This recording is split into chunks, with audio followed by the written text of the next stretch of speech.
¿Cómo les va? Muy bienvenidos a 50 Minutos, muy buenas noches. Y estamos transitando unos días de relativa calma para el gobierno nacional en el ámbito de la economía, porque, bueno, el Fondo Monetario aprobó el nuevo acuerdo con la Argentina, llegó el desembolso que significa un refuerzo, obtuvo media sanción en la Cámara de Diputados del presupuesto 2019, que cumple con los requisitos impuestos por el Fondo Monetario en este nuevo acuerdo, el alcanzar la meta del déficit cero para el año que viene. Ahora está el gobierno negociando otra vez con los gobernadores en el Senado, pero nuevamente contaría con el apoyo del peronismo federal y de los legisladores que responden a muchos gobernadores peronistas para alcanzar el número necesario y calculan que el 14 de noviembre podrían tener, si los plazos se cumplen, ya el presupuesto 2019 cerrado. Aunque por supuesto que hay tironeos de último momento, particularmente con un reclamo de María Eugenia Vidal, que ha visto la gobernadora de la provincia de Buenos Aires, muy menguado el valor de los fondos que le habían asignado del Fondo del Conurbano, a cambio de ese acuerdo por el cual ella retiró la demanda de la provincia de Buenos Aires de la Corte y está reclamando una compensación. El Ejecutivo en este contexto no se la puede dar por que esto significaría además nuevos reclamos por parte de los demás gobernadores, y hay alguna promesa de que eventualmente, una vez que el Congreso sancione el acuerdo, le darían una compensación por la vía de un decreto de necesidad y urgencia. Con un dólar a la baja, desde que Guido Sanleris tomó las riendas del Banco Central, inauguró este nuevo sistema de la banda de flotación, las cosas parecen por lo menos haberse aquietado. Pero claro que las consecuencias de esta mega devaluación tienen que ver con la inflación, que tuvo un pico muy alto el mes pasado y que está sosteniendo una dinámica para terminar el año por arriba del 40-45%. El costo de ese impacto tiene que ver con más pobreza, más desempleo, la recesión económica. Y la pregunta, cuando faltan ya menos de 40 semanas, el otro día Joaquín Morales hablaba en una columna aquí en La Nación, sacaba el cálculo para las elecciones presidenciales del año que viene, la pregunta es: ¿qué costo puede tener eso para Mauricio Macri en tanto candidato a la reelección? ¿Será nuevamente un escenario que esté disputando con Cristina Fernández de Kirchner? Otra de las preguntas pendientes, con por supuesto todo el trasfondo judicial que rodea a la expresidenta y las investigaciones que avanzan con la causa de los cuadernos y Lázaro Báez con el tema de la corrupción. Si eso ocurriera, reeditaría, digamos, una pelea muy parecida a la que tuvimos ya 4 años atrás, aunque era por supuesto Scioli en ese momento el candidato en nombre del kirchnerismo. Parece ciencia ficción preguntarse por el año que viene, pero si uno ve los movimientos, incluso en el debate del presupuesto de esta semana, ya están todos reacomodándose, o el peronismo pensando ya en clave de las elecciones del año que viene.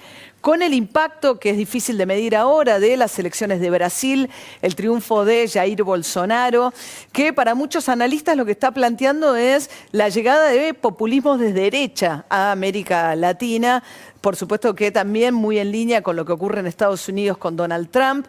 Y la pregunta es si estos movimientos que tienen...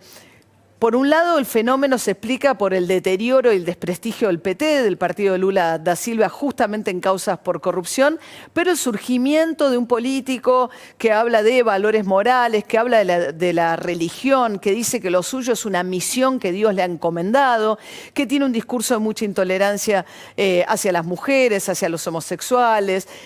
¿Cuánto de eso se va a ver reflejado en el gobierno de Bolsonaro y si esos discursos tienen algún grado de reflejo en la Argentina? Hemos visto al calor del debate de la legalización del aborto movilizarse y polarizarse con los pañuelos verdes y los pañuelos celestes de las dos vidas, y el surgimiento de un movimiento más fortalecido que tiene que ver con aspectos religiosos, de una demanda que va hacia el Congreso y que se mete en el medio de la discusión por la educación sexual integral.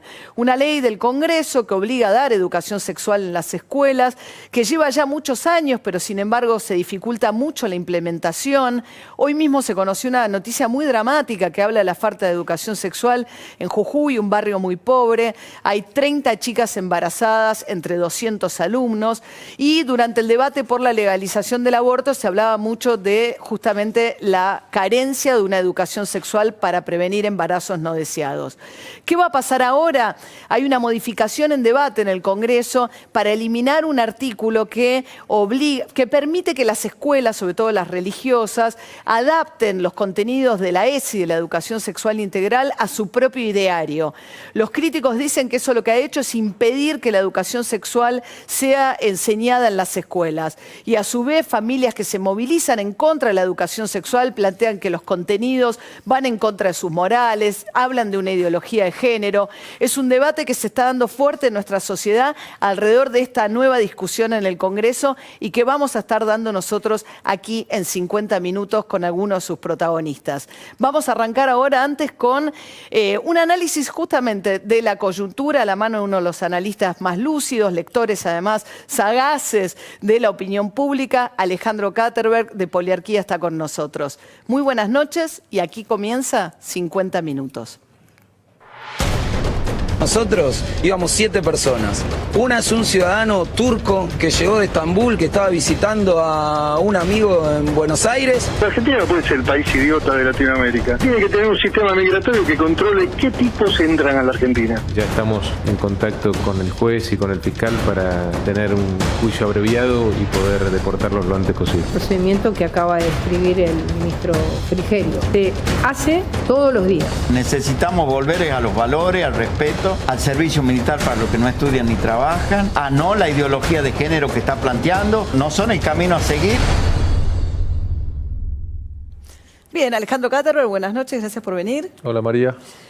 En términos de Macri, que habló tanto de la tormenta y las tormentas sucesivas, ¿está en un escenario de sin tormenta? ¿Se despejó un poco? A ver, claramente el gobierno está atravesando posiblemente los 10 días más tranquilos desde el principio de año. Desde abril, mediados de abril seguro, ¿no? Cuando pero el principio de año también fue un año agitado. Febrero empezó con el conflicto con Moyano, veníamos arrastrando, no importa, para no hacer historia de lo que se fue, pero al resumen que vos hiciste yo le agregaría algunos factores. Vos dijiste claramente hay variables económicas que han tranquilizado, sobre todo esta es una sociedad donde el dólar quieto y tranquilo modera la incertidumbre y los temores. El siguiente paso es que empiece a moderarse la inflación, el acuerdo con el FMI, la media aprobación del presupuesto en la Cámara más difícil, que se suponía que era la Cámara de Diputados. Pero también yo le agregaría otras variables políticas. La dispersión y los desencuentros que sigue mostrando el peronismo en estas últimas 10 días. A los múltiples actos del 17 de octubre, a las peleas locales de gobernaciones que se transforman en nacionales, como lo que está pasando en Tucumán. Lo de Tucumán, perdona que te interrumpa, y es interesante porque digamos, la pelea entre Alperovich y su delfín, supuestamente que era Mansur, y un escenario, un peronismo dividido. El gobierno, digamos, hace mucho que quiere hacer pie en Tucumán, que es la provincia más poblada del norte.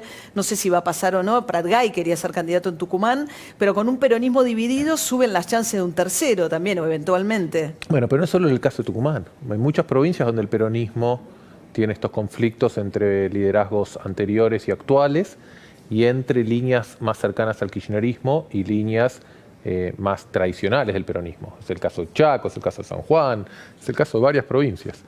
Pero en el plano nacional, además que en el plano local, si efectivamente estas divisiones se producen, y el kirchnerismo tiene mucho poder de daño ahí, porque los apoyos de Cristina Kirchner a figuras locales, por más que no les alcance para ganar la elección, como vos acabas de decir, les alcanza para dividir el voto peronista localmente y abrir la posibilidad a que el peronismo pierda la provincia. Pero en el plano nacional, esto lo que te da cuenta es de que un gobierno que incluso atravesando todos estos meses tan difíciles como atravesó, sigue teniendo enfrente un rival que sigue metiéndose goles en contra en vez de patear para adelante.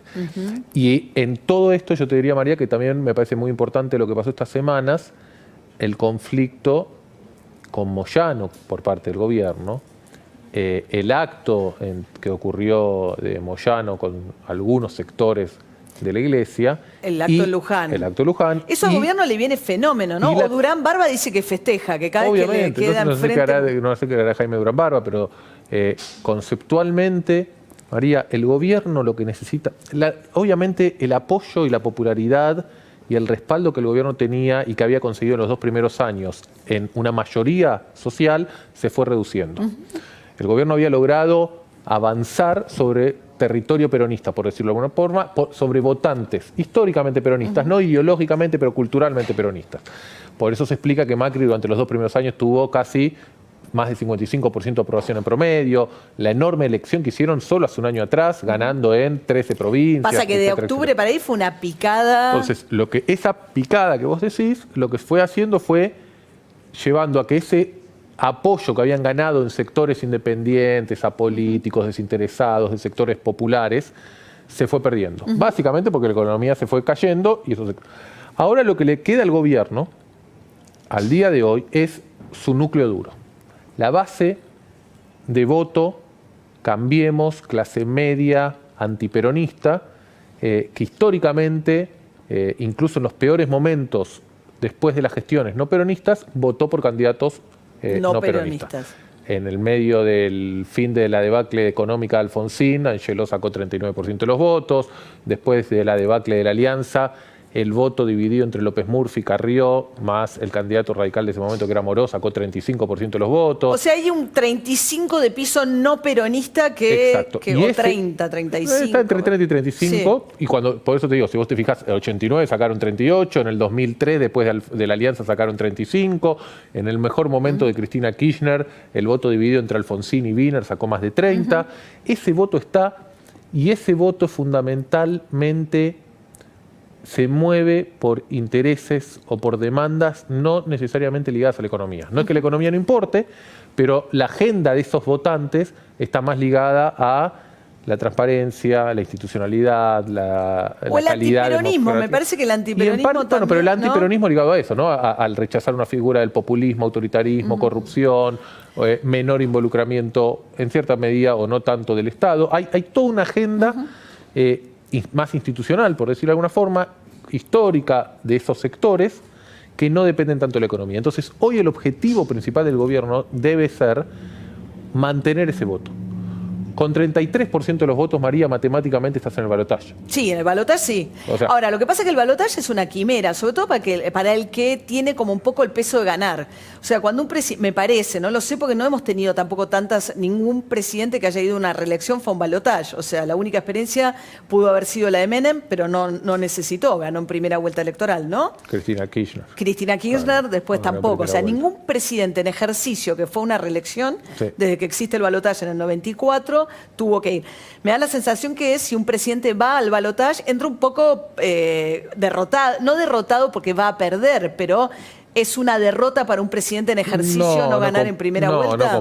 No comparto, porque aparte estamos transitando una excepcionalidad en la historia argentina de las últimas décadas, que es que primero que es una fuerza no peronista que va a 99% cumplir su mandato. Pero aparte que no es una fuerza peronista histórica radical, sino claramente es un partido nuevo que tiene 10 años. Está bien, pero entonces, y que además, de vuelta, está sustentado y está basado en un sector social que no es mayoritario. Lo que ha pasado es que la sociedad se ha ido fraccionando y la sociedad sigue dividida. No tenemos la organización o la identificación política partidaria que teníamos en las décadas anteriores. Ahora, un balotaje... el peronismo, el eje peronismo-radicalismo no sigue siendo el eje organizador. El eje organizador sigue siendo, como ha sido en los últimos años, el kirchnerismo-antikirchnerismo. Ok. Entonces, si Cristina Kirchner fuera al balotaje... Si el año que viene el gobierno lograra, para mí, porque antes de hablar del año que viene, como vos decías muy bien, falta muchísimo, y en este país tenemos un mes de tranquilidad del dólar y ya piensa que ya está todo solucionado y las cosas no están solucionadas. Bueno, pues los tiempos le empiezan a apretar, digamos, va a llegar en un escenario de economía recesiva, va a llegar en un escenario de economía... Bueno, hay que ver, el principio es, lo más preocupante pareciera ser, van a ser los próximos meses. Entonces, más pobreza, más desempleo. Más inflación, y después hay que ver cómo viene la cosecha el año que viene, cómo viene la economía internacional, cómo viene Brasil. Hay muchos factores que hay que esperar. Pero lo que yo te quería decir es, y ahí voy, no me quiero escapar de tu pregunta del balotaje. Si aceptamos o suponemos dos condiciones importantes para mantener a ese núcleo duro de votantes que te estaba diciendo que no van a votar tanto por cómo esté la economía, sino que van a votar más por razones políticas y ideológicas. Ahí hay dos componentes importantes. El primero es pensar o asumir que Cambiemos no se va a quebrar. Si la oferta del voto no se divide, se divide, muy importante, claro. Entonces, tiene que estar acá la primera cuestión es que los radicales, Lilita, fundamental, y las figuras principales del PRO, coordinando y evitando las discusiones internas. Hay un primera. asterisco nada más, Rodríguez Larreta va a unificar las elecciones de capital, ¿no? Puede haber distintas agendas, hay que ver incluso qué pasa con la provincia de Buenos Aires. Digo, puede ser a favor, en contra, hay que ver con Mendoza, digo, pero acá, más allá de cuándo es la fecha de cada uno de los distritos. Juntos. Primer supuesto es que Cambiemos se mantiene como fuerza, como coalición electoral. La segunda es suponer que la economía no explota. O sea, si la economía explota y entramos en un ciclo, ya estamos hablando de otra cosa. Ahora, con que esas dos cosas pasen, yo creo que al gobierno y a Cambiemos le alcanza sin dudas para estar en el balotaje. Por esto que veníamos hablando. Ahora, es muy difícil que un presidente en ejercicio, los oficialismos también tienen sus ventajas, no desgastados. Es muy difícil que un presidente quede afuera un balotaje. Ha pasado peores. Hemos tenido crisis en el 89, hemos tenido crisis en el 2001. No, pero dijimos no escenario de crisis económica. No, estamos hablando... No, entonces claramente. Entonces, y ahí la pregunta, vuelvo a lo que vos me preguntaste. Si el gobierno va a estar en el balotaje, si el presidente Macri va a estar en el balotaje porque Cambiemos no se rompe y porque la economía no explota, después veremos si la economía mejora un poquito, mucho o casi nada. La pregunta es ¿con quién va a estar en el balotaje? Si va a estar con Cristina Kirchner, las chances del gobierno de ganarle nuevamente al kirchnerismo, como lo ha hecho en las últimas 3 elecciones, son muy altas. Muy altas. Muy altas. La posibilidad de que la figura de Cristina Kirchner logre reconquistar al 50% más 1 del padrón, yo las veo con muchas pocas probabilidades, muchas dificultades. Ahora, si la disputa, en vez de ser contra el kirchnerismo, es contra un peronismo llamado moderado, digamos, que no exprese lo más duro del rechazo que genera el kirchnerismo, ahí las cuentas cambian. ¿Y por qué cambian? ¿Es un Massa? Puede ser un Massa, un Urtubey, un Uñac, un Schiaretti, quien sea. Pero ¿por qué quiero decir? Después obviamente los nombres y la coyuntura van a ser determinantes, pero hay una cuestión estructural, María. Acordate la elección del 2015 en la ciudad de Buenos Aires. Rodríguez Larreta sacó 47% de los votos en la primera vuelta, pero por primera vez el macrismo, en vez de ir a un balotaje contra el kirchnerismo, que es su contracara, su otro extremo, fue con Martín Lustó. Fue a un balotaje contra un candidato que representaba el voto del medio. 47 Larreta, 26 Lustó. El balotaje terminó 51-49. Casi le pudo haber ganado esa elección. ¿Por qué? Porque el 22% que votó a Recalde, más el 3-4% que votó a las fuerzas de izquierda, naturalmente se corre y vota en un balotaje al candidato que no es su polo opuesto, en este caso el macrismo. Extrapolando esto al 2019, si por algún motivo el peronismo logra colarse en el balotaje, el 20-25% que quede de kirchnerismo vivo va a preferir a cualquiera menos a Mauricio Macri. Como los votantes de Cambiemos preferirían votar a cualquiera, incluso peronistas que no les caen simpáticos, para frenar a la potencial llegada de Cristina Kirchner si se llegaran a enfrentar un peronista y Cristina Kirchner en balotaje. Entonces, esa es la dinámica que está dominando la política argentina. Vos me preguntabas antes lo del outsider, lo del Bolsonaro. Yo creo que en parte esta dinámica de kirchnerismo antikirchnerismo lo que está haciendo es bloqueando la posibilidad que surja eso. Claro. Claramente, si vos mirás al 40% de los argentinos que no están identificados ni de un lado ni del otro, yo te diría que ahí el caldo está para que pudiera en teoría venir alguien. ¿Por qué?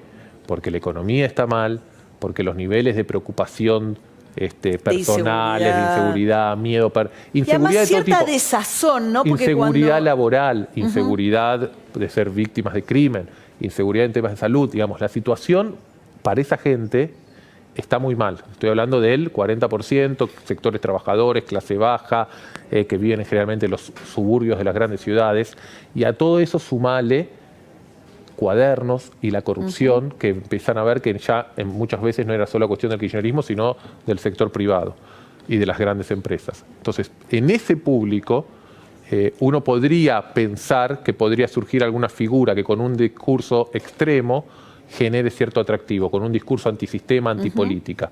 Pero yo lo que veo es que ese ingreso está obturado por la grieta y lo que está dominando y sigue dominando el debate político en Argentina y a la sociedad es la grieta kirchnerismo-antikirchnerismo. Ahora, tengo una pregunta.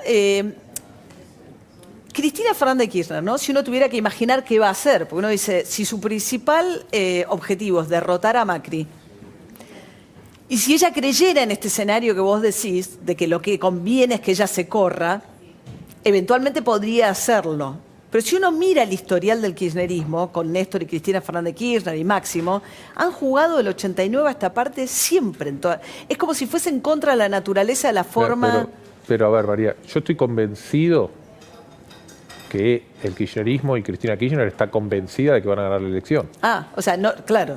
Que yo piense que no la pueden ganar no significa que el kirchnerismo no esté convencido que la va a ganar. Seguramente si están viendo van a decir, Katterberg no entiende o no sabe nada de lo que va a pasar. Pues sí, que para eso falta la perspectiva de sentir, che, yo no podría ganar esta elección. Pero ¿por qué aunque perdí con Esteban Burrich en provincia de Buenos Aires. Pero posiblemente es contra natura del pensamiento que ellos tienen y contra natura de cómo está la situación económica. Me parece que el político necesita un cierto Pero aparte, yo no creo que además para el kirchnerismo esté solo en juego ganar o perder la elección de presidente.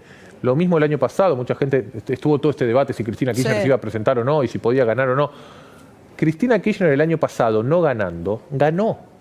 El hecho de que hoy Cristina Kirchner siga dominando al peronismo y siga siendo la candidata más fuerte del peronismo, se debe a su elección del año pasado. Cristina Kirchner no tuvo que ganar la elección del año pasado para fortalecer la posición que tiene ahora. Alcanzó con que jugara. La alcanzó con jugar. Jugando, sigue bloqueando al peronismo. El kirchnerismo desaparece el día que el peronismo ocupa y recupera la posición, y recupera el poder y recupera el gobierno. Ahora, Vidal, ¿no? Yo descreo mucho de estas teorías en el sentido, me parece que alguien con la vocación de poder de Macri y demás, la idea de que su plan B es Vidal, porque Vidal mide mejor en las encuestas. Bueno, ella misma esta semana despejó a propósito, ¿no? Dejó trascender, voy a hacer cualquier cosa menos candidata a la presidencia. ¿Vidal sigue siendo inmune a la crisis económica? No, nadie es inmune a la crisis económica. O sea, lo que ha pasado este año es que la popularidad de toda la dirigencia política ha estado disminuyendo, incluyendo la propia gobernadora. Eso no quita que hoy Vidal sigue siendo la dirigente mejor imagen del país, sigue siendo la única dirigente del país que su imagen positiva empieza con un 4, o sea que tiene más de 40, todos los demás están por debajo. La única, si querés, excepción de los que no cayeron es Cristina Kirchner, que se mantuvo igual como se viene manteniendo hace 2 años, y que pasó cuadernos y que no le afectó. No le afectó su piso. Posiblemente lo que le hace es mucho más dificultoso pensar que puede recuperar a los sectores medios que ya perdió hace varios años atrás. Pero hoy estamos en un contexto, como te decía recién, en donde lo que predomina en un conjunto grande de la sociedad es la desilusión, la bronca, la desazón, el enojo, la incertidumbre, y eso se expresa en que cuando le preguntamos qué imagen tienen de los políticos, hace ya vamos 5 meses, nosotros tenemos una pregunta, creo que alguna vez te la comenté, de que le preguntamos, más allá de uno por uno qué imagen tiene, que nos diga qué político le gusta. Cualquiera, puede ser el intendente, el gobernador, el senador, un diputado, cualquier político, el presidente. La hacemos en todo el país nuestras encuestas. Ya vamos 5 meses seguidos que hay casi un 33% de los argentinos, 1 de cada 3 argentinos que no nos dice un solo político. Ninguno. Hace 10 años que no teníamos valores tan altos. Qué interesante, ¿no? Bueno, este análisis de que esto es un poco este escenario de tanta desazón y demás. La salida pareciera no venir por el lado de algo a la Bolsonaro, porque todavía estamos comidos por esta dinámica kirchnerismo-antikirchnerismo, ¿no? Bueno, gracias, Alejandro, apasionante. Un gusto, gracias por la invitación. Y quédense ustedes, porque ahora vamos a venir con un debate caliente, la educación sexual integral en las escuelas. Enseguida, aquí en 50 minutos. Te tome tu vaso.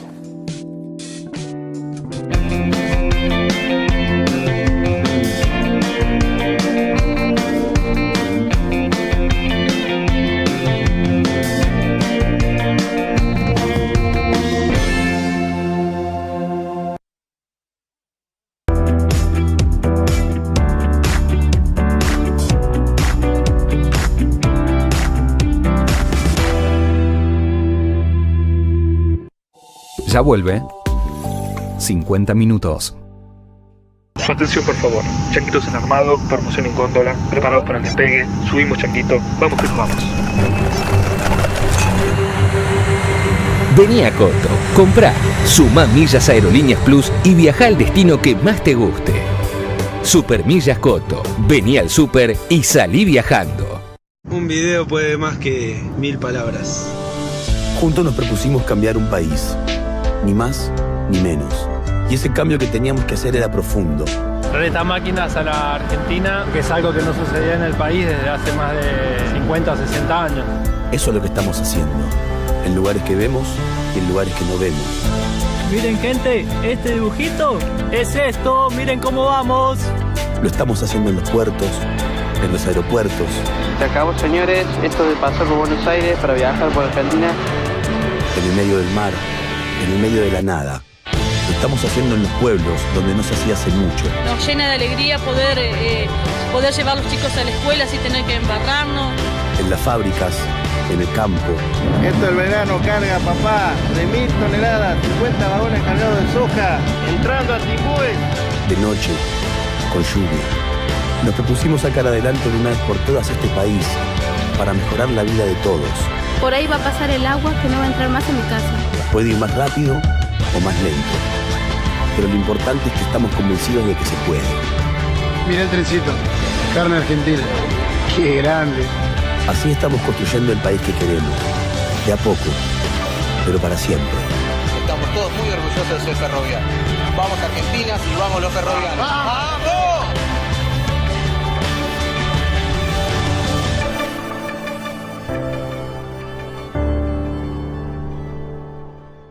¿Sabés por qué exportamos medicamentos a países de todo el mundo? Para que le vaya cada vez mejor al nuestro. Silfa, los laboratorios argentinos.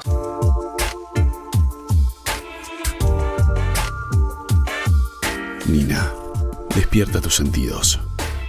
Nina.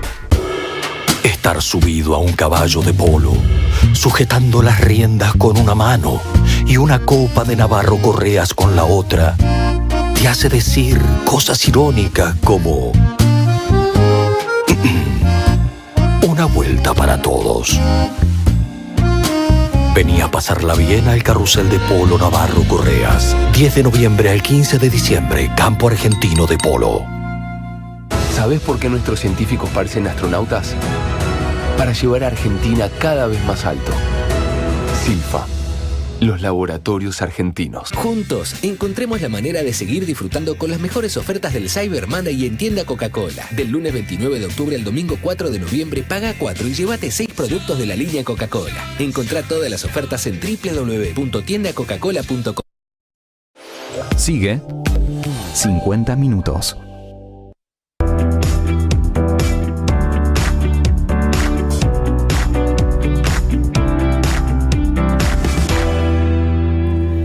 Vamos a meter en el debate la educación sexual integral, es ley en la Argentina, pero hay toda una movilización de un sector de familias religiosas y de evangélicas y católicas planteando que no quieren y están en contra de una modificación que se está discutiendo en el Congreso para que la educación sexual sea la misma en todas las escuelas y que no pueda, como ocurre hoy, según dice un artículo de la ley, adaptarse al ideario de cada escuela.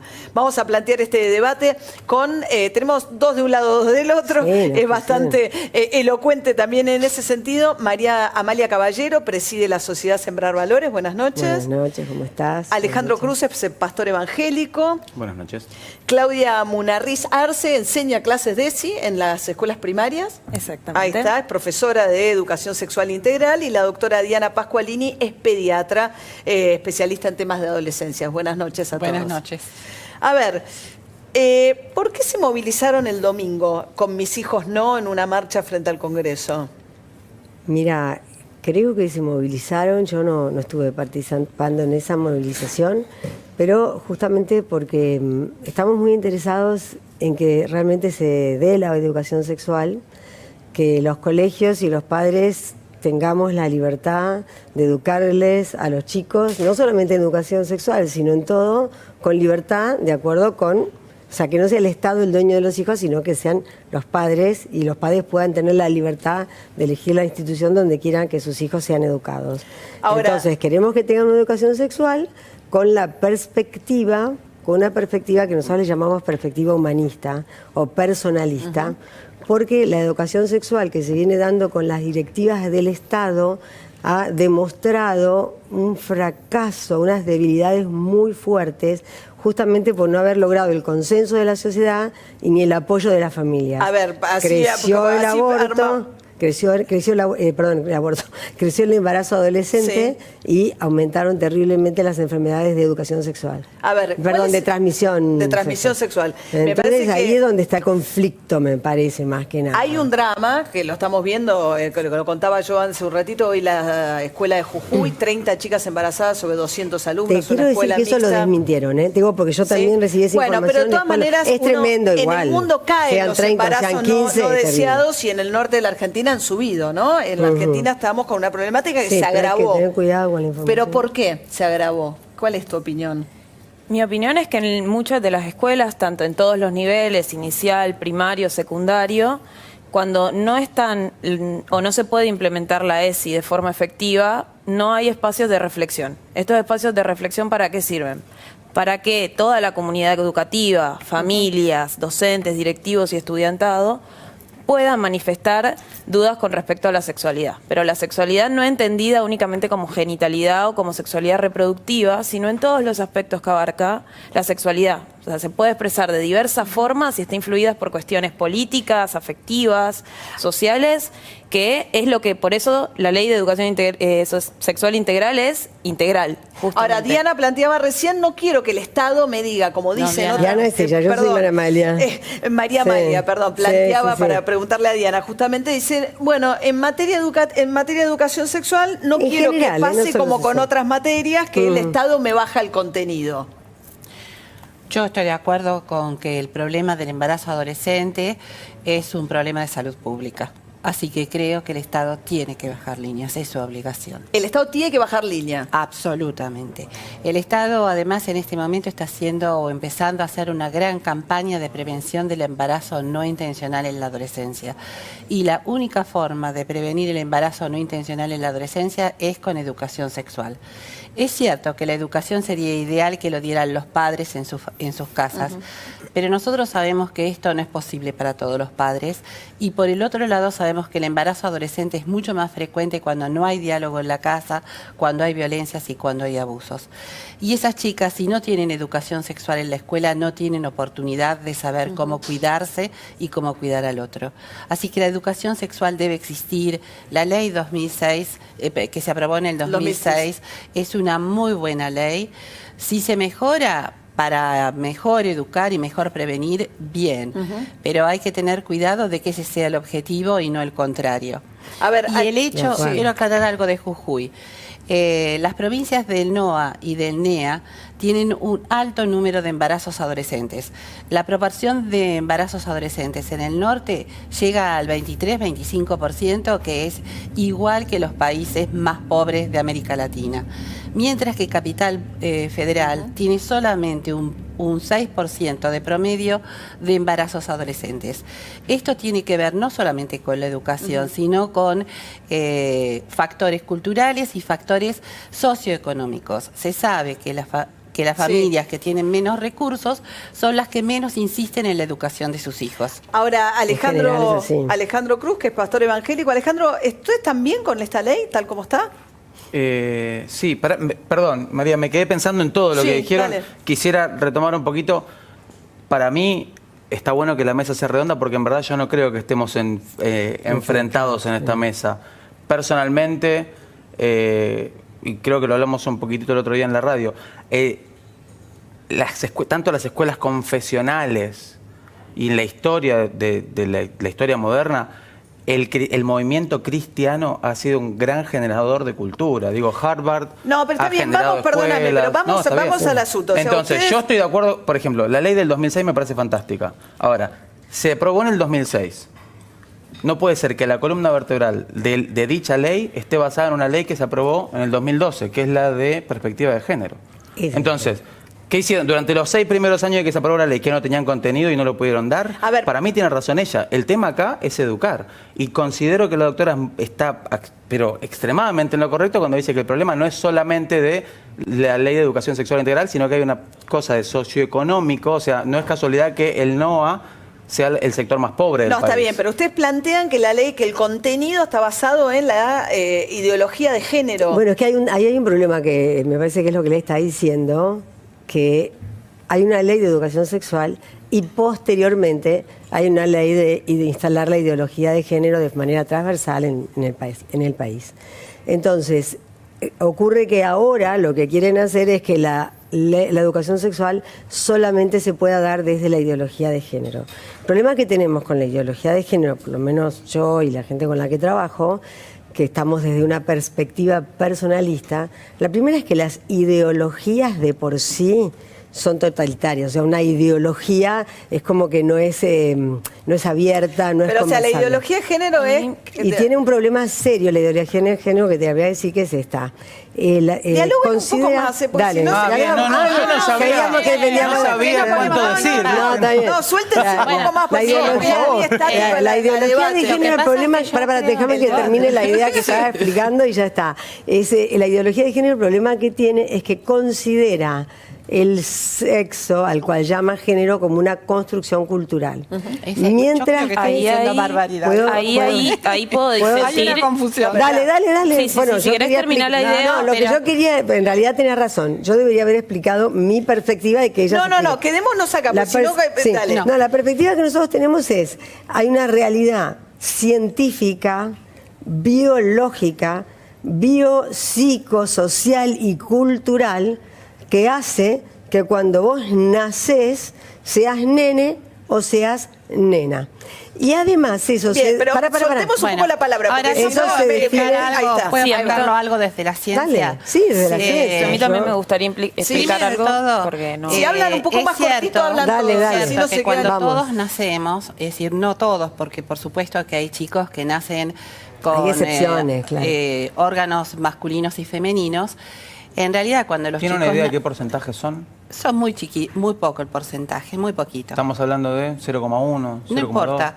Esto no es lo que tiene trascendencia ahora, por lo que yo quiero hablar, sino que lo que importa es que después ese chico, cuando nace, aunque tenga los genitales de varón o genitales de mujer, y que esto define el sexo genético, puede ser que por distintos factores epigenéticos, que son ambientales, ese chico de a poquitito no se vaya sintiendo ni como hombre, a pesar de tener genitales hombres.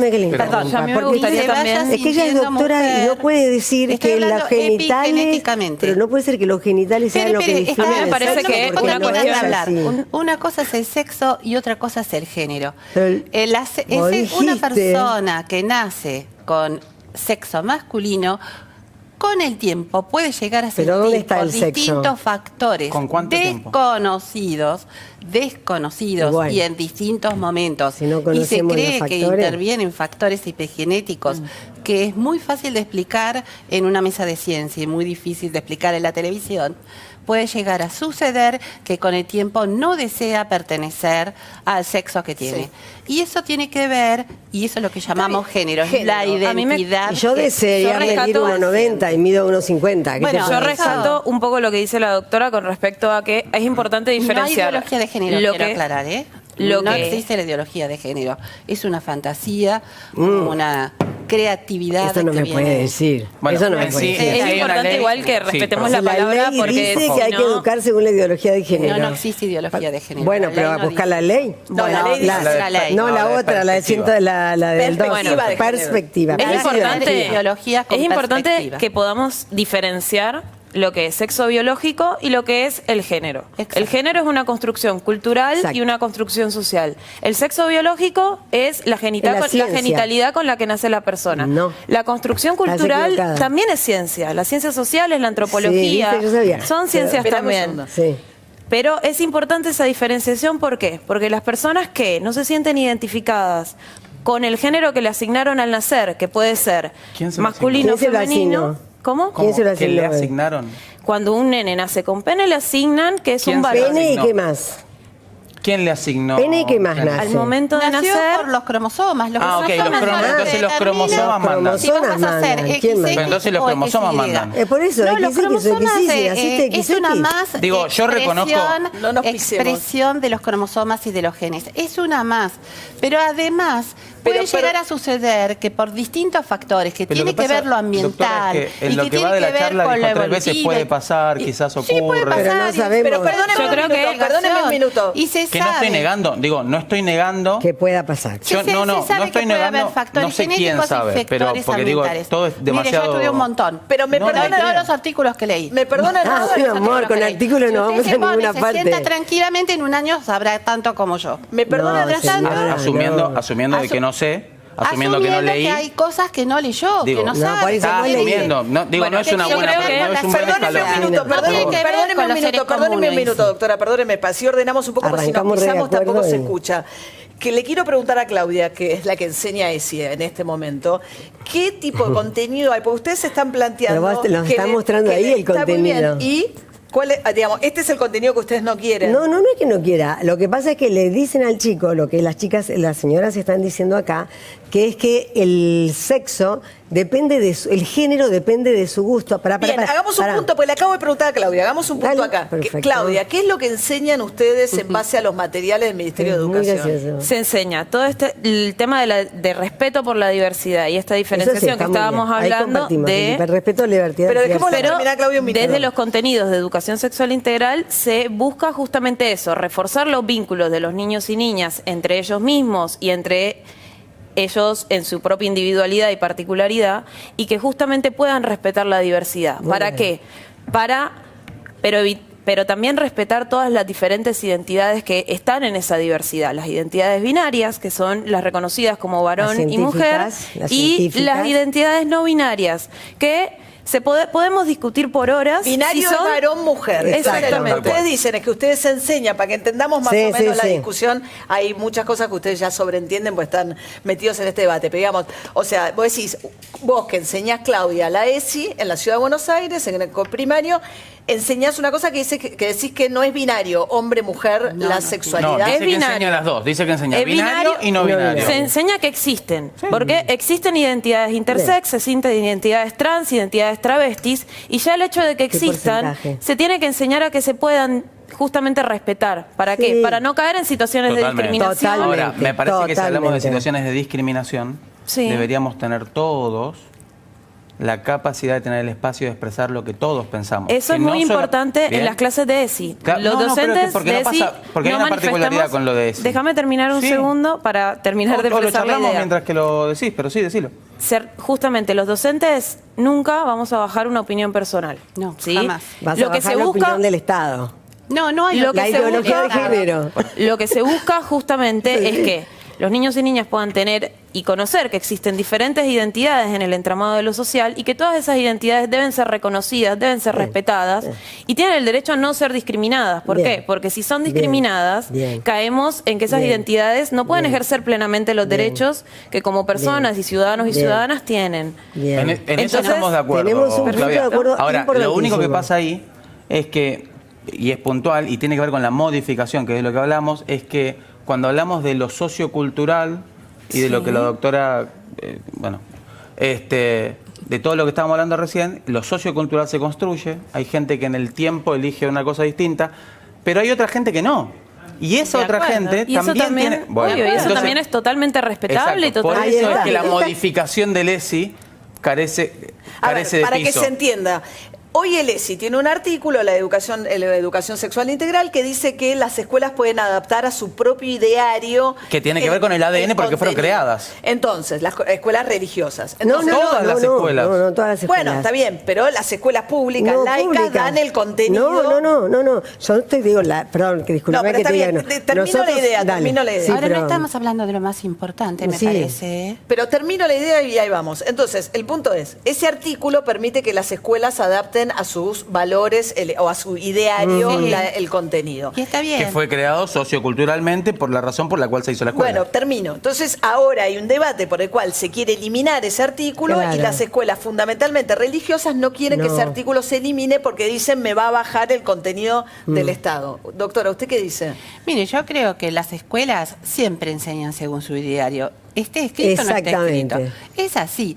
Es decir, la ley del ESI promueve el afecto, promueve el cuidado del propio cuerpo, promueve el cuidado del otro, promueve la no discriminación por la diversidad sexual, está de acuerdo con todas las definiciones científicas de lo que nosotros creemos que es sexo, género, orientación y expresión de género. Es decir, todo esto. Pero lo más importante es que el fundamento de que exista la educación sexual en las escuelas tiene que ver con la prevención de cosas que son claves en la vida sexual de una persona. Es que nadie sea abusado por el otro, que es la prioridad máxima, que nadie sea violentado, que todo el mundo conozca los métodos anticonceptivos y para qué sirven, para no quedar embarazadas cuando no lo desean o no lo planifican. Ahora, perdone, doctora, que sepan que el preservativo es clave para evitar las infecciones de transmisión sexual. Para las enfermedades no, para el embarazo. Para las infecciones el preservativo es el único anticonceptivo que bueno, la verdad que ha crecido más de un 30% con el uso del preservativo. Es el preservativo. Está bien. No, ahora, la gente no usa el preservativo. Bueno, cada vez ese menos es el lo problema, usa. claro. Ese es el problema. Sí. Pero el preservativo de nuevo, ahí es donde estamos de acuerdo que la educación sexual es completamente fundamental. Estamos totalmente de acuerdo y con todos los puntos que dijiste. Y es importantísima. El único planteo, de nuevo con lo de la modificación, es que... Pero... Sí, perdón. Una consulta. Con relación a la difusión de métodos de anticoncepción, ¿no tiene ningún problema? Ningún problema. No, ningún problema. El problema es la libertad. El problema claro es la libertad. O sea, tanto de una escuela de gestión pública como una escuela de gestión privada tendrían que tener la libertad de enseñar, así como, perdón, ¿no? Pero como vos te podían enseñar la historia en mi época, bueno, ya quién se lo digo, si una perspectiva unitaria y una perspectiva de los federales, acá es lo mismo. Vos agarrás y yo te voy a dar la educación sexual desde una perspectiva humanista o desde una perspectiva o ideología decir, de hoy género. vamos a aprender esto desde esta perspectiva, la semana que viene lo aprenderemos desde otra. Ahora, la semana que viene libertad, es eso. O sea, Ahora, lo que es el espacio para que todos puedan compartir, porque y por supuesto sin discriminación de ningún tipo. Aún la medicina tiene una perspectiva. Claro, también. Pero perdón, Claudia, hasta ahora es una ley del 2006. ¿Se aplica o no se aplica?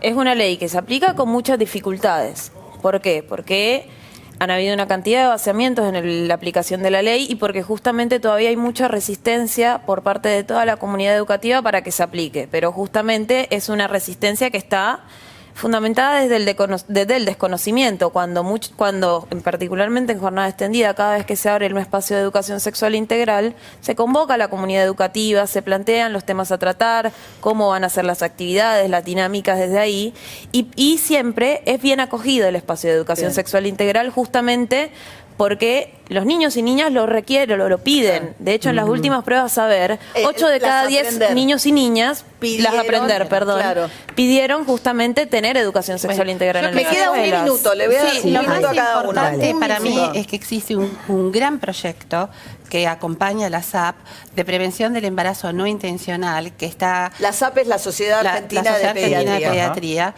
por lo cual este proyecto que está realizado en colaboración con el Ministerio de Educación, de Desarrollo Social y de Salud, promueve justamente todos aquellos aspectos que tienen que prevenir el embarazo no intencional en la adolescencia. Bien. Y señala estas cosas que yo dije. Tengo un minuto, no puedo seguir, un minuto doctora. nada más. Lo que sí hay que respetar, que una vez que una niña menor de 15 años se detecta una situación de abuso o de violencia, esta chica tiene la alternativa de elegir la interrupción legal del embarazo. Eso es otro tema, a su vez, como toda adolescente que tiene en riesgo su salud por consecuencia de este embarazo, tiene la posibilidad de elegir la interrupción legal del embarazo. Y ustedes dicen que eso tiene que estar dentro de lo que esto es se educa. También parte de la educación sexual. Ahí ya no están de acuerdo. Es ley. Tenemos un minuto. No es ley. Digo, yo personalmente, vamos al tema. Yo personalmente creo que algo importante en relación a la ley de educación sexual es entender de que no se va a solucionar un tema haciendo una cajita y metiendo distintas cosas en la caja. La marcha del domingo y las que vendrán después no son por religiosos, no tienen que ver con que la gente, el otro día también fue una charla, no es que en el norte, porque hay más iglesias de esta o esta, hay más embarazo adolescente. Me parece que es muy simplista y me parece que niega la realidad. Y es que los grupos confesionales son los que están día a día en la calle. Bueno, pero donde es más fuerte la apoyando. iglesia hay más embarazo no deseado. También es donde hay más pobreza. Entonces podríamos aplicárselo a la pobreza. Sí, También, claro. digo, también es donde hay las redes de trata de personas más grandes. Bien, bueno, debate está Me abierto. tocaba a mí unas palabritas. es que Bueno, ya- yo también me gustaría un toque cerrar también, como quiero cerrar. la importancia de la implementación de la ley tiene que ver con que se creen ámbitos educativos y que existan ámbitos educativos inclusivos y Totalmente. además respetuosos de la diversidad. perdón, Totalmente. Y una Incluyendo a cosita la que hablamos familia. con hay ella. que meter a la familia. En conjunto Y hay con que toda la ayudar, comunidad y la educativa, sociedad porque- tiene que poder generar espacios Gente, para me que los quedé sin padres tiempo. tengan Y una un cosa rol. que coincidimos los con ella, padres igual que tiene que ver y las con el- madres No, que sí, tengan sí, sí, inquietudes madres y con padres, respecto a la es un con global. respecto Ella puede, justamente ella a también. la implementación se pueden acercar a las escuelas y los Bien, canales de perdón, diálogo perdón, están Yo tengo que decir una abiertos. cosita también, Sí. que coincido plenamente también con la doctora Pascualini, que en realidad el problema es un problema de presupuesto. O sea, si la educación no tiene el presupuesto, presupuesto va a existir a partir de ahora. Hay un educación, proyecto sí, muy pero no grande. solamente para la educación sexual, para la educación en general. Los Bien. chicos no saben leer, no saben escribir, no saben sumar, no saben Me restar. tengo que ir, ¿Cómo van me a tengo que ir. entender? Enseguida volvemos aquí en 50 minutos, verán que es un debate apasionante. Ya volvemos. Disculpe.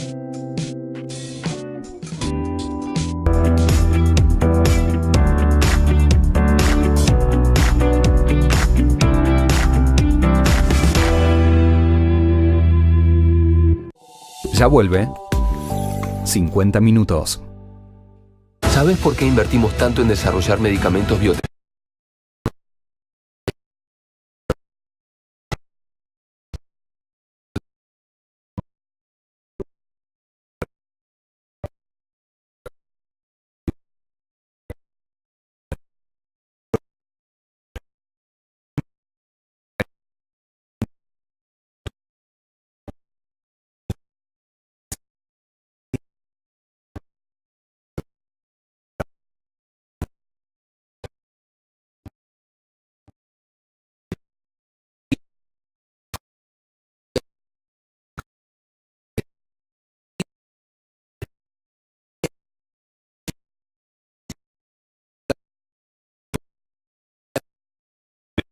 Líder mundial en impermeabilización, ahora el nuevo Cicalastic Frentes, desarrollado con la tecnología coelástica que combina la elasticidad del acrílico.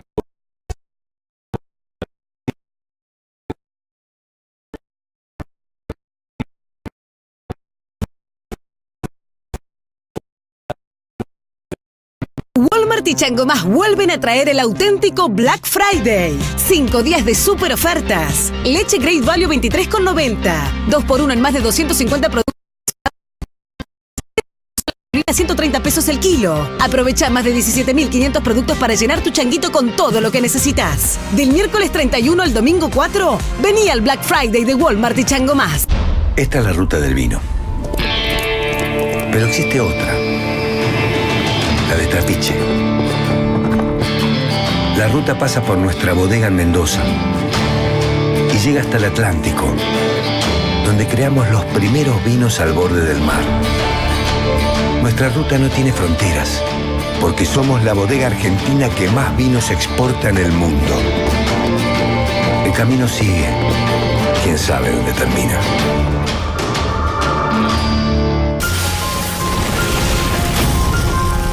¿Qué te gustaría hacer cuando seas grande? Una pregunta que nos hacen a todos cuando somos chicos. Y nos hace pensar que hasta lo imposible es posible. Una pregunta que con el tiempo queda en el olvido. O tal vez no. Nuevo Corolla. Seguí avanzando. ¿Sabes por qué invertimos tanto en nuevas tecnologías? Para que vos te sientas como nuevo. Silfa, los laboratorios argentinos. Juntos, encontremos la manera de seguir disfrutando con las mejores ofertas del Cyber Monday en Tienda Coca-Cola. Del lunes 29 de octubre al domingo 4 de noviembre, paga 4 y llévate 6 productos de la línea Coca-Cola. Encontrá todas las ofertas en www.tiendacoca-cola.com. Sigue 50 minutos.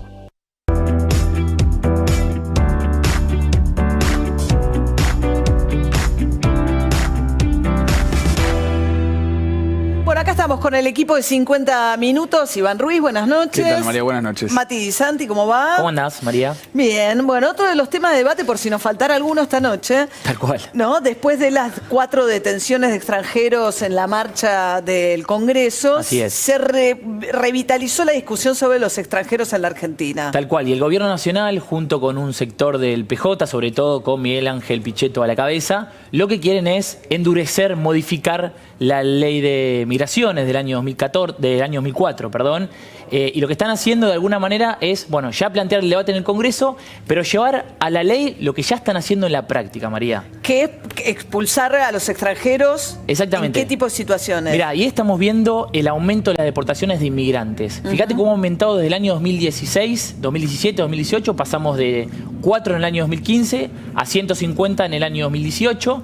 Y acá estamos hablando de inmigrantes que violaron la ley de migraciones, o sea, que tienen papeles irregulares, no es que cometieron un delito, no tienen los papeles de erradicación en antecedentes regla. penales porque cometieron un delito o ingresaron ilegalmente a la Argentina. ¿Sí? Acá estamos hablando de ese tipo de situaciones de inmigrantes que violaron la ley de migraciones y que no cumplieron una pena, una condena, no tienen una condena, por eso no cumplieron eso en prisión. La mayoría de estas personas no han estado en prisión, se han ido a la Argentina sin cumplir una pena en prisión. Los que sí llegan a prisión tienen esta posibilidad, ¿no? De que al cumplirse la mitad de la pena los manden a sus países de origen. Exactamente.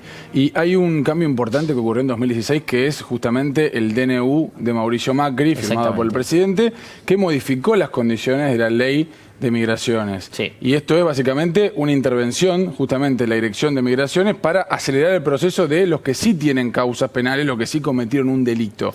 Y ahí lo vemos en el gráfico claramente, ¿no? Cómo creció los deportados presos y condenados, porque ahora con un solo procesamiento ya se puede ordenar la deportación o la expulsión de los inmigrantes. Antes hacía falta una condena firme. Ahora con un procesamiento ya lo pueden mandar de vuelta. Si uno es inmigrante y no tiene residencia en la Argentina, con un procesamiento firme puede ser expulsado, ¿no? Antes hacía falta, esto es una modificación que hizo Macri, antes hacía falta condena, como los procesos son largos, ¿no? Exactamente. Ahora también se puede iniciar un trámite de expulsión, ¿sí? Te pueden decir, mira, te vamos a iniciar por cualquier tipo de delito. Antes era, si es no residente por un delito mayor a 3 años y residente por un delito mayor a 5 años, la pena, ¿no? Ahora es cualquier tipo de delito, no importa la pena. ¿Cuál fue el del robo al Banco Río, no? Vitete, que cumplió la mitad de la condena y se fue a Uruguay a terminar ¿no? Exacto. Son procesos largos. Vos decías recién, y hay un ejemplo que hoy me decían en judiciales, en tribunales, el caso de Marcos, por ejemplo, ¿no? El narcotraficante peruano que fue condenado y está preso de 2015. El SAR de la 1114, sí, exacto, ¿no? De 2015, condenado con pedido de extradición y por estos trámites burocráticos, porque pusieron 1.500 apelaciones, una forma de decir, ¿no? Los defensores, abogados defensores, para ir trabando. ¿Cuál es, no solo en el caso de Marcos, sino en general, el primer, digamos, problema con el cual se enfrenta la justicia, que es un argumento muy válido para los inmigrantes, que es que muchos tienen familia que viven acá y que no pueden separar a la familia, con lo cual este argumento de la unificación familiar es importante y es hoy por hoy en lo que más se amparan para evitar que los manden, que los exporten. Otro cambio importante, María, con el DNU de Mauricio Macri, lo que generó en la práctica es que se demoren el plazo para que te den el turno para que saques tu residencia. Hoy en día, los inmigrantes, por ejemplo, la gran mayoría de los venezolanos que han llegado a la Argentina están teniendo un plazo, tienen que esperar 18 meses para tener un turno y recién ahí empezar a tramitar la residencia que te permite en Argentina, después luego tener papeles, ¿sí? Y si no tenés papeles te pueden expulsar. Si violaste y te quedaste más tiempo, el tiempo permitido. Exactamente, y eso te lo exigen para conseguir trabajo, para alquilar una vivienda, ¿no? Pero es 18 meses cuando antes se planteaban 6 meses, ¿no? Pero después fue un año, ahora 18 meses y se han abierto muchas oficinas de migraciones en el conurbano, por eso muchos inmigrantes van al conurbano a hacer papeles porque por lo menos demoran un año. Un poco, claro. ¿Sí? Bien, con lo cual en realidad en la práctica, si bien uno ve Pichetto, Frigerio, plantear un endurecimiento, la práctica ya se viene dando desde que asumió Macri, ¿no? Un cambio en la política migratoria. Se llevaría lo que se hace en la práctica a una ley y el gobierno lo que está planteando también es el criterio, este famoso criterio de reciprocidad. Además de endurecer y de acortar los plazos para que se expulse, lo que quieren es, si en Argentina un inmigrante tiene los mismos derechos que una persona nacida en Argentina, queremos que también en Brasil, en Chile, en Uruguay, también tengan los argentinos asegurados los mismos derechos. Es una manera de negarle, digamos, porque no hay muchos países. Es cierto que la ley argentina era una ley muy, muy abierta a la recepción de inmigrantes. Se está discutiendo, la verdad, que hay que ser sinceros, en muchos lugares del mundo, la mayoría se está discutiendo este tema, ¿no? Bueno, Trump, ¿no? Ahora que está planteando que ni siquiera los hijos de los inmigrantes nacidos en territorio norteamericano le quiere sacar la nacionalidad. Exacto. Bueno, Europa también tiene muchísimos problemas con... Sí, el miedo ese es agitar la xenofobia, ¿no? Y veamos qué hace Bolsonaro. Veamos qué hace sobre el tema. Bueno, muchas gracias a los dos. A vos, María. Gracias a vos, María. A ustedes también por habernos acompañado esta noche. Ya viene Francisco Pancho Olivera con todo su equipo y lo que el día nos dejó. Nosotros nos reencontramos el miércoles que viene aquí en La Nación Más. Buenas noches.